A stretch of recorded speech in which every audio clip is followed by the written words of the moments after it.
Hello dear students, प्यारे बच्चों, star of inter college 11th class की फिजिक्स की क्लास है। क्लास स्टार्ट करने से पहले एक इन्फॉर्मेशन आपको मैं दे रहा हूँ। बच्चों, एक तो आप जो 11th क्लास में आए हो, 10th क्लास पास करिए आपने और स्टार ऑफ इंटर कॉलेज में एडमिशन लिया, तो एक तो आप अपना 5 अगस्त से पहले कॉलेज में आकर के रजिस्ट्रेशन करा लीजिए। बहुत ही ज़्यादा जरूरी है, अनिवार्य है। अगर रजिस्ट्रेशन नहीं हुआ तो पढ़ाई का कोई ऐसा बेनिफिट नहीं होगा। पहले रजिस्ट्रेशन है तो आप कॉलेज में आकर के रजिस्ट्रेशन जरूर कराएं 5 अगस्त से पहले। और दूसरा है कि न्यू एडमिशन, जो भी न्यू एडमिशन आपके रिलेटिव हैं इधर उधर, जो भी न्यू एडमिशन है उनका भी एडमिशन आप जल्दी से जल्द करा लीजिए। स्टार फ्लो में एडमिशन स्टार्ट है, रोजाना बहुत सारे एडमिशन हो रहे हैं। हो सकता है 2-4 दिन में एडमिशन बंद हो जाए, तो इसलिए जल्दी ही एडमिशन कराएं। 11th क्लास की फिजिक्स हम स्टार्ट करें। इससे पहले 5 पार्ट चैप्टर 2 जो चल रहा है मात्रक मापन और त्रुटि नाम का, इससे पहले हम 5 वीडियो आपकी स्टार ऑफ इंटर कॉलेज की ऐप पर अपलोड हो चुके हैं। ये पार्ट 6 है। प्यारे बच्चों, जो पार्ट 5 था, 5 पार्ट था, 5वां हिस्सा था इस चैप्टर का वीडियो का, उसमें हमने ये प्रतिशत त्रुटि से पहले 2 त्रुटियां पढ़ी थी। एक त्रुटि का नाम था निरपेक्ष त्रुटि और दूसरी त्रुटि का नाम था सापेक्ष त्रुटि। अब तीसरी वाली आती है प्रतिशत त्रुटि। देखिए, प्रतिशत त्रुटि क्या है? आप जानते हैं किसी भी भिन्न का अगर हम प्रतिशत बनाते हैं तो उसमें 100 की गुणा करते हैं। 6ठी क्लास का बेसिक कंसेप्ट है कि अगर हमें 3/4 को प्रतिशत में 100 करना है तो बच्चों बस कुछ नहीं करना है, इसमें 100 की गुणा करनी है। 100 की गुणा करेंगे तो ये 4 से 100 कट जाएगा 25, तो ये हो जाएगा हमारा 25 के 75%। तो हम कह सकते हैं कि 3/4 जो है परसेंटेज में कितना परसेंट है? 75% है। तो प्रतिशत त्रुटि के लिए 100 की गुणा। इससे पहले हमने बच्चों पढ़ी थी सापेक्ष त्रुटि। तो हम यहाँ पे ये कह रहे हैं कि यदि सापेक्ष त्रुटि में 100 की गुणा कर दी जाए तो हमें प्रतिशत त्रुटि प्राप्त हो जाएगी। मैं यही लिख रहा हूं, यदि सापेक्ष त्रुटि में, यदि आप पेन और कॉपी लेकर के बैठे होंगे, नोट भी करते रहे, यदि सापेक्ष त्रुटि में किसकी 100 की क्या कर दें? गुणा कर दें। यदि सापेक्ष त्रुटि में 100 की गुणा कर दें तो कौन सी त्रुटि? प्रतिशत त्रुटि प्राप्त हो जाएगी। तो बच्चों, प्रतिशत त्रुटि निकालने का तरीका बड़ा आसान है। अगर हमें प्रतिशत त्रुटि निकालनी है तो कुछ नहीं करना, जो सापेक्ष त्रुटि हमने पिछली क्लास में निकालनी सीखी थी, आज भी एक एग्जांपल हम सीखेंगे, तो उसी में बस हमें 100 की गुणा करनी है तो प्रतिशत त्रुटि प्राप्त हो जाएगी। तो डेफिनेशन ये है कि यदि सापेक्ष त्रुटि जो हमने सीखी थी उसमें अगर हम 100 की गुणा कर देते हैं तो प्रतिशत त्रुटि प्राप्त हो जाती है। तो 3 तरह की त्रुटियां हो जाती हैं बच्चों, एक निरपेक्ष त्रुटि, एक सापेक्ष त्रुटि और तीसरी आती है प्रतिशत त्रुटि। अब मैं आपको इसके क्वेश्चन दिखाता हूं, आप इस क्वेश्चन को देख लीजिए। इस क्वेश्चन में जो मैंने लिखा हुआ है इसमें सारी चीजें हैं, सारी चीजें मैं आपको दोबारा से समझा रहा हूं, क्लियर करा रहा हूं। प्यारे बच्चों, ये जो एग्जांपल है, एग्जांपल मैं पढ़ रहा हूं, आपको दिख रहा होगा, ये लिखा हुआ है एक पेज का व्यास 1.6 मिलीमीटर है। 3 छात्र इसे क्रमशः 1.7 मिलीमीटर, 1.8 मिलीमीटर, 1.3 मिलीमीटर मापते हैं। प्राप्त कीजिए। ए पार्ट में कह रहा है प्रत्येक माप में निरपेक्ष त्रुटि, बी पार्ट में कह रहा है औसत निरपेक्ष त्रुटि, सी पार्ट में कह रहा है सापेक्ष त्रुटि और डी पार्ट में कह रहा है प्रतिशत त्रुटि। आइए देखिए, हमने सबसे पहले, इससे पहले वाली जो क्लास पार्ट 5 थी बच्चों, उसमें हमने निरपेक्ष त्रुटि पढ़ी थी। निरपेक्ष त्रुटि का फॉर्मूला था वास्तविक माप माइनस प्रेक्षित माप। मैंने आपको समझाया था पिछली वाली वीडियो में कि वास्तविक माप जो किसी वस्तु की वास्तव में माप है, जैसे यहाँ पर पेज का व्यास है 1.6 मिलीमीटर, तो बच्चों ये जो 1.6 मिलीमीटर है ये क्या है? ये वास्तविक माप है जिसे हम किससे शो कर रहे हैं? ए से, या कुछ भी मान सकते हैं। अब जो इसके द्वारा जो भी छात्र इसे नाप रहे हैं, जो प्रेक्षण आ रहे हैं, जो भी इसमें प्रयोग करके जो छात्र अलग अलग वैल्यू निकाल रहे हैं, उन्हें कहते हैं प्रेक्षित माप। तो अगर हम यहाँ पर देखें तो एक प्रेक्षित माप 1.7 मिलीमीटर है, एक प्रेक्षित माप 1.8 मिलीमीटर है, एक प्रेक्षित माप 1.3 मिलीमीटर है। जो हम लास्ट क्लास में पढ़ रहे थे कि 3, 4, 5 कुछ भी हो सकती है।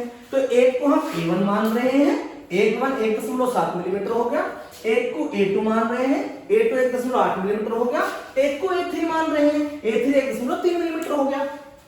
तो ये A का मान वास्तविक माप हो गई, ये प्रेक्षित माप हो गई। मेरे ख्याल से ये बात पिछली क्लास की है, तो ये आपको समझ में आ गई होगी। अब वो कह रहा है कि इसमें क्या ज्ञात करो, निरपेक्ष त्रुटि। तो बच्चों निरपेक्ष त्रुटि का फॉर्मूला हमने पढ़ा था वास्तविक माप माइनस प्रेक्षित माप, यानी कि अगर हम वास्तविक माप में से प्रेक्षित माप का अंतर निकाल लें, या आपको ध्यान होगा अगर आप पिछली क्लास देखा हम इसे अंतर कहते हैं, तो हम इसे वास्तविक माप माइनस प्रेक्षित माप भी लिख सकते हैं और प्रेक्षित माप माइनस वास्तविक माप भी लिख सकते हैं।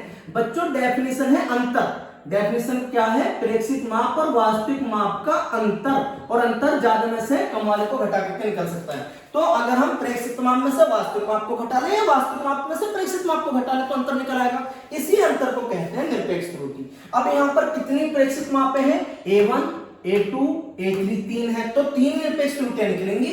हमने लास्ट क्लास में फॉर्मूला पढ़ा था निरपेक्ष त्रुटि बराबर प्रेक्षित माप माइनस वास्तविक माप। पहली प्रेक्षित माप हमने A1 मान लिया तो A1 माइनस A हो जाएगा बच्चों, A वास्तविक माप है।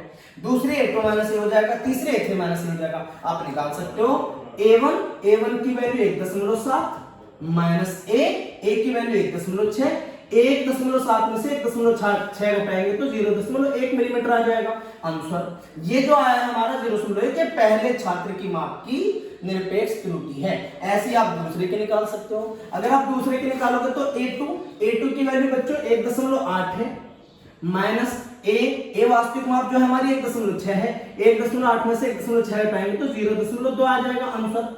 अगर हम तीसरे के निकालेंगे, निकाल सकते हो अब आप A3 तीसरे वाली जो है 1.3 है माइनस, और ये 1.6 है, आप घटाना आता होगा 1.3 में से जब आप 1.6 घटाओगे तो माइनस 0.3 आ जाएगा। तो एक की निरपेक्ष त्रुटि आई है 0.1 मिलीमीटर, दूसरे छात्र की निरपेक्ष त्रुटि आई है 0.2 मिलीमीटर और तीसरे की निरपेक्ष त्रुटि आई है माइनस 0.3 मिलीमीटर। ये जो निकल कर आई है बच्चों ये कहलाती है क्या, निरपेक्ष त्रुटियां। तो मेरे ख्याल से आपको समझ में आ रहा होगा, मजा भी आ रहा होगा कि निरपेक्ष त्रुटि निकालने का तरीका बड़ा आसान है। प्रेक्षित माप और वास्तविक माप का अंतर निरपेक्ष त्रुटि कहलाता है। तो जो प्रेक्षित माप और वास्तविक माप, या ऐसे कह दो प्रेक्षित माप में से वास्तविक माप घटा दो, तो हमने पहले प्रेक्षित माप में से घटाई, दूसरे घटाई, तीसरे घटाई, आंसर आ गया। तो ये तीन आंसर आए पहले पार्ट के, ए पार्ट के। उसके बाद में बच्चों आगे आता है बी पार्ट, औसत निरपेक्ष त्रुटि।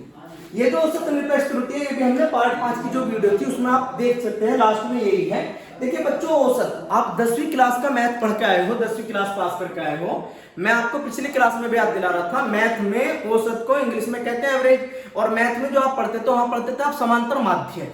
तो जो समांतर माध्य आप पढ़ रहे थे जिसका सिंपल सा बड़ा बेसिक सा फॉर्मूला होता था पदों का योग बटे पदों की संख्या, ये मैंने आपको पिछली क्लास में सिखाई दी थी। अब अगर हम यहाँ पर देखें तो ये निरपेक्ष त्रुटि का क्या निकालना, औसत। अब हमने जो निरपेक्ष त्रुटि निकाली है बच्चों तीन निकाली है, एक डेल्टा A1, एक डेल्टा A2, एक डेल्टा A3। तो औसत कैसे निकलेगा, एक निरपेक्ष त्रुटि डेल्टा A1 प्लस दूसरी निरपेक्ष त्रुटि डेल्टा A2 प्लस तीसरी निरपेक्ष त्रुटि डेल्टा A3। अगर 4 होती तो 4 को जोड़ते, 5 होती तो 5 को जोड़ते, 6 होती तो 6 को जोड़ते, और जितनी भी इनकी संख्या होगी उस संख्या से भाग कर देंगे। बच्चों यहाँ पर 3 है तो 3 से भाग कर रहे हैं। आप याद करिए पार्ट 5 की वीडियो में भी एक ऐसा ही क्वेश्चन था जिसमें शायद 4 प्रेक्षण थे, तो हमने 4 को जोड़कर 4 से भाग करा था। अब इनकी वैल्यू रख लीजिए, डेल्टा A1 की वैल्यू 0.1 प्लस डेल्टा A2 की वैल्यू 0.2 प्लस डेल्टा A3 की वैल्यू 0.3। अब आप एक चीज कह सकते हैं, पिछली क्लास में भी हमने ये बताया था, मैं फिर आपको बता देता हूं कि ये निरपेक्ष त्रुटि तीसरी वाली है, ये माइनस 0.3 है, लेकिन मैंने यहां पर जो मान रखा है वो केवल 0.3 रखा है, माइनस का निशान नहीं लगा। तो मैंने आपको ये समझाया था कि निरपेक्ष त्रुटि प्लस माइनस की दो प्रकार की हो सकती हैं, दो प्रकार की हो सकती हैं।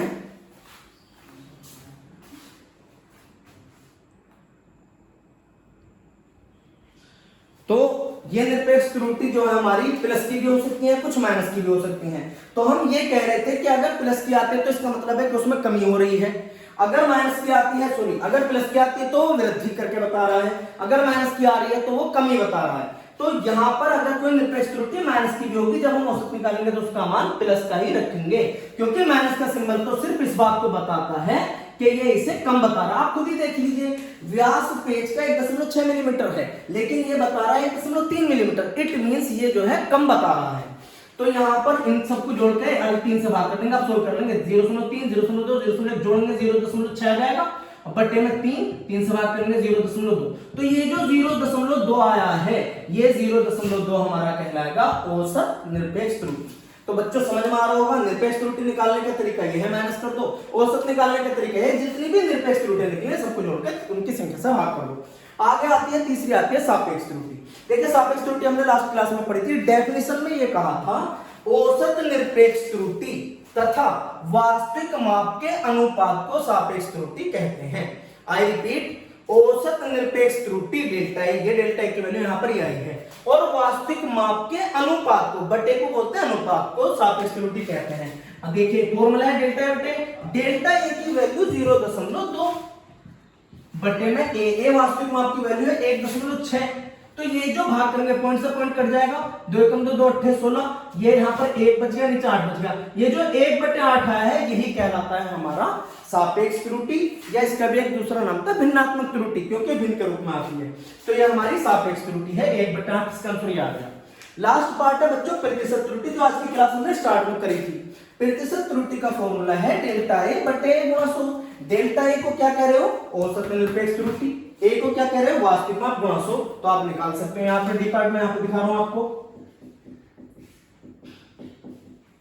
प्रतिशत त्रुटि बराबर डेल्टा ए की वैल्यू बच्चों ये 0.2 पे है, 0.2 रखेंगे, नीचे ए वास्तविक माप की वैल्यू है 1.6 रखेंगे, और गुणा कर देंगे प्रतिशत के लिए 100 की, सोल्व कर लेंगे, पॉइंट से पॉइंट कैंसिल, 2 8 16 हो जाएगा, 1/8 इंटू 100, 8 से 100 कट जाएगा, 12.8 का मान 8 दूनी 16, 8 दूनी 40, 12.5% की प्रतिशत त्रुटि की। तो ये प्रतिशत त्रुटि, ये सापेक्ष त्रुटि 1/8, या भाग कर सकते हो आप, 1 को 8 से भाग कर लो, 8 का 8 दूनी 16, 8 दूनी 40, 0 0 1 5 2 5 आ जाएगा। तो ये हमारी आई है सापेक्ष त्रुटि, 0.2 है औसत निरपेक्ष त्रुटि, और ये आया हमारा प्रेक्षित माप माइनस वास्तविक माप का अंतर क्या है, निरपेक्ष त्रुटि। ये 3 अंक आए हैं। उम्मीद है आपको ये सारा समझ में आ गया होगा। आज की क्लास अभी इतने ही रहने देते हैं। नेक्स्ट क्लास जब आप देखेंगे तो आपके पास में जो एनसीईआरटी बुक होगी उसमें एक एग्जांपल है, उस एग्जांपल में बहुत सारी त्रुटियां इसी प्रकार की पूछ रहा है, वो आप करके देखिएगा। नेक्स्ट क्लास में और क्वेश्चंस के हम समझेंगे। Thank you.